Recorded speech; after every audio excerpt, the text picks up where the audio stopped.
The Victor Gyokeres transfer drama. Is United really missing out to Arsenal? Picture this. You're a Manchester United fan scrolling through your phone on a Sunday morning, and suddenly you see headlines screaming that your club is about to hijack one of the biggest transfers of the summer. The target? Victor Gyokeres, the Swedish striker who has been tearing up Portuguese football like it's child's play. Your heart skips a beat. Could this really be happening? But then reality hits. Within hours, those same reports are being questioned, debunked, and explained away by the most reliable transfer experts in the business. Welcome to the wild world of modern football transfers, where truth and fiction dance together faster than you can say, "Here we go." Who is Victor Gyokeres and why does everyone want him? Before we dive into the transfer chaos, let's talk about why Victor Gyokeres has become football's hottest property. This isn't just another striker having a good season. This is a goal machine who has completely transformed himself into one of Europe's most feared forwards. The numbers tell an incredible story. In just 102 games for Sporting Camp, Gyökeres has scored 97 goals. Yes, you read that right. Nearly a goal per game over 2 full seasons. When was the last time you saw stats like that from any striker not named Lionel Messi or Cristiano Ronaldo? But here's what makes it even more impressive. Gyökeres didn't arrive at Sporting as some world-famous superstar. He came from Coventry City in the Championship for about 20 million euros. Many people had never even heard of him. Yet within months, he was scoring for fun and helping Sporting win back-to-back Portuguese league titles. The 27-year-old Swede brings more than just goals. He's strong, fast, good in the air, and can create chances for his teammates. He's the complete package that both Manchester United and Arsenal desperately need. But the big question is, which club will actually get him? Arsenal take the lead in the race. Let's be honest here. Arsenal have been doing their homework on Gyökeres for months. While other clubs were still watching YouTube highlights, the Gunners were already deep in negotiations with Sporting CP. The London club appeared to have everything sewn up nicely. Reports suggested they had agreed on a package worth around £54.9 million up front, with another £8.6 million in add-ons. That's serious money, but for a player of Gyökeres' quality, it actually looks like good business. Arsenal even went the extra mile to make the deal more attractive. They agreed to meet 4 specific targets that would guarantee Sporting those additional payments. These weren't impossible targets either. We're talking about things like Arsenal qualifying for the Champions League or Gyökeres scoring a certain number of goals. Easy stuff for a player of his caliber and a club with Arsenal's ambitions. But then something interesting happened. Reports started suggesting that Arsenal had missed their own deadline for completing the deal. Mikel Arteta had apparently set a specific date by which he wanted the transfer wrapped up, and that date came and went without a signature. Was this Arsenal playing hardball over the final details? Were they having second thoughts about the fee? Or was it just the normal back and forth that happens in every major transfer? Nobody knew for sure, but it opened the door for other clubs to start sniffing around. Enter Manchester United with a potential hijack. Just when Arsenal fans thought they could start printing Gyökeres shirts, Manchester United's name suddenly appeared in the mix. Portuguese media outlets began reporting that the Red Devils were ready to swoop in with a last-minute bid that could blow Arsenal out of the water. Now, this is where things get interesting. Manchester United definitely need a new striker. Marcus Rashford is heading to Barcelona, and there are question marks over several other forwards in their squad. Rasmus Højlund has shown promise, but United need more firepower to compete at the highest level. The idea of United hijacking Arsenal's carefully planned transfer had all the drama that football fans love. Here's a club that has struggled to make big signings in recent years suddenly appearing out of nowhere to steal one of the summer's biggest prizes. It would have been the perfect revenge for all those times Arsenal had beaten them to a target. But here's the thing about transfer rumors in the modern game. Just because something is reported doesn't mean it's actually happening. And this is where Fabrizio Romano, the most reliable transfer journalist in the business, stepped in to set the record straight. Romano reveals the truth behind the United links. When Fabrizio Romano speaks, smart football fans listen. The Italian journalist has built his reputation on getting transfer stories right when others get them wrong. So when he decided to address the Gyökeres situation directly, people paid attention. Romano's message was clear and direct. While some Portuguese outlets were claiming that Manchester United had entered the race for Gyökeres, he wasn't aware of any official bid from the Old Trafford club. More importantly, he revealed that there were no actual talks between United and Sporting CP about the striker. So where did all these United stories come from? Romano explained that intermediaries and agents often suggest opportunities to different clubs. It's part of how the transfer market works. Someone connected to the Gyökeres deal probably reached out to United to see if they were interested. But interest and action are two very different things. The journalist also revealed something crucial about Gyökeres himself. The striker has apparently made his choice, and that choice is Arsenal. He agreed to personal terms with the Gunners 2 weeks before Romano's update and has shown no interest in considering other options. This is huge news for Arsenal fans. In modern football, player power often decides where transfers happen. If Gyökeres only wants to join Arsenal, then it doesn't matter how much money other clubs might offer. The player holds all the cards. What this means for Manchester United's strike search. So if Gyökeres isn't heading to Old Trafford, what are Manchester United's other options? Romano shed some light on this too, and the picture isn't entirely bleak for United fans. The club is apparently looking at two main alternatives. The first is Nicholas Jackson from Chelsea.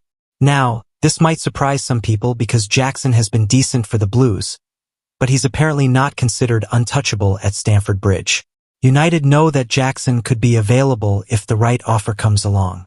They understand what it would take to get him out of Chelsea. But here's the interesting twist. Chelsea are apparently interested in United winger Alejandro Garnacho. Could we see a swap deal involving these two players? It's definitely possible. The second option is Benjamin Sesko from RB Leipzig. The young Slovenian striker has been on United's radar for a while now. He's got great potential and could be a long-term solution to their striking problems. But like the Jackson deal, this would depend on United clearing out some of their current forwards first. Speaking of clearing out forwards, United have some big decisions to make. Rashford is Barcelona-bound, but what about Jadon Sancho, Antony, and the aforementioned Garnacho? The club needs to create space and raise funds before they can bring in new attacking players. Arsenal's calm response to the transfer drama. While all the speculation was flying around, how did Arsenal react? In typical Mikel Arteta fashion, the manager gave absolutely nothing away when asked about Gyökeres during a press conference in Singapore. Arsenal are currently on their pre-season tour of Asia, preparing for a friendly against AC Milan. When reporters asked Arteta directly about the Gyökeres situation, he delivered the most diplomatic non-answer possible. I cannot comment on any player who is not part of our group yet. But reading between the lines, there were some encouraging signs for Arsenal fans. Arteta mentioned that the club had already made 4 new signings. Martin Zubimendi, Kepa, Christian Norgard, and Noni Madueke. He seemed pleased with their business so far but admitted they were still looking to add more depth and quality to the squad. When asked if any new players might join the tour in Asia, Arteta was optimistic. There's still a long time in the window and we are still seeking. In terms of numbers, we are short and we have to improve the depth and quality of the squad. This doesn't confirm that Gyökeres is coming, but it certainly suggests that Arsenal aren't panicking about missing out on their targets. They seem confident that their summer business will get done. The financial details that matter. Let's talk money for a moment because that's often what decides these big transfers. The reported fee for Gyökeres is around €63.5 million up front, plus another €10 million in add-ons. That's roughly £55 million guaranteed, potentially rising to about £64 million. For a player with Gyökeres' record, this actually represents decent value in today's inflated market. Compare it to what other clubs have paid for strikers recently. Chelsea spent over €100 million on Enzo Fernandez. Liverpool paid similar money for Darwin Núñez. Arsenal themselves spent €105 million on Declan Rice. When you look at it that way, getting a proven goalscorer for around £55 to £64 million doesn't seem excessive. Especially when you consider that Gyökeres is entering his prime years and could give a club 4 to 5 seasons of top-level performances. The The structure of the deal also makes sense for both clubs. Arsenal get to spread the payments over time, which helps with financial fair play regulations. Sporting CP get a guaranteed big payday plus the possibility of even more money if certain targets are met.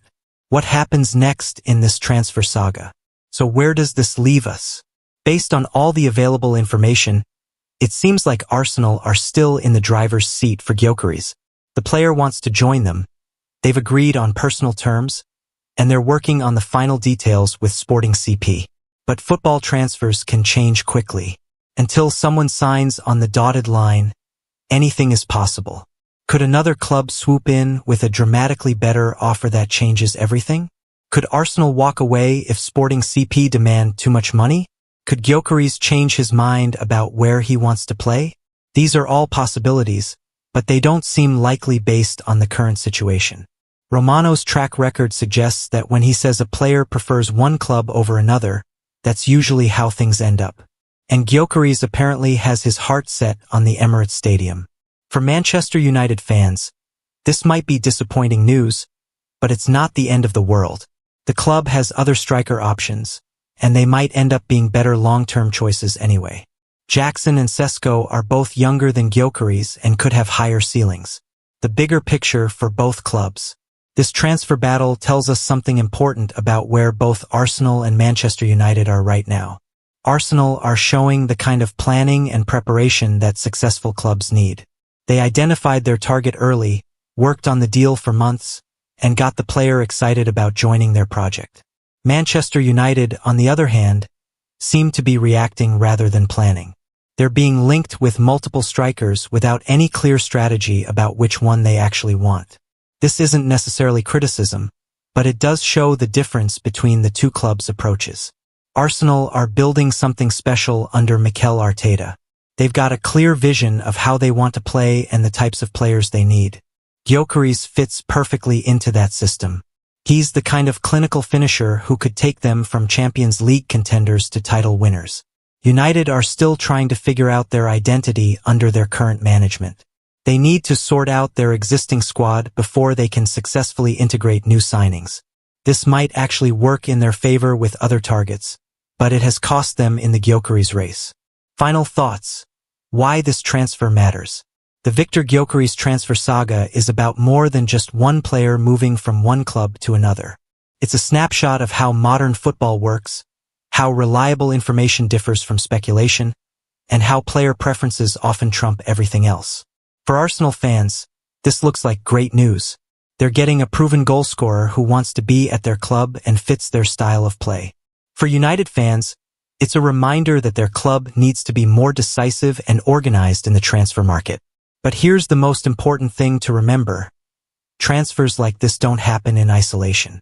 Gyökeres moving to Arsenal will trigger other moves across Europe. Sporting CP will use their windfall to buy replacements and improve their squad. Other strikers who were backup options for Arsenal will become available to other clubs. The summer transfer window is like a giant game of dominoes.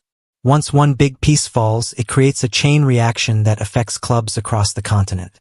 The Gyökeres deal, when it happens, will be just the beginning of a busy few weeks for football fans everywhere. So whether you're an Arsenal supporter getting excited about your new striker or a United fan hoping your club finds a better alternative, remember that this is just one chapter in what promises to be a fascinating transfer window. The story isn't over yet, but Victor Gyokeres looks set to be wearing red and white next season. And based on his goal-scoring record, that should be very good news for Arsenal and very worrying news for Premier League defenders.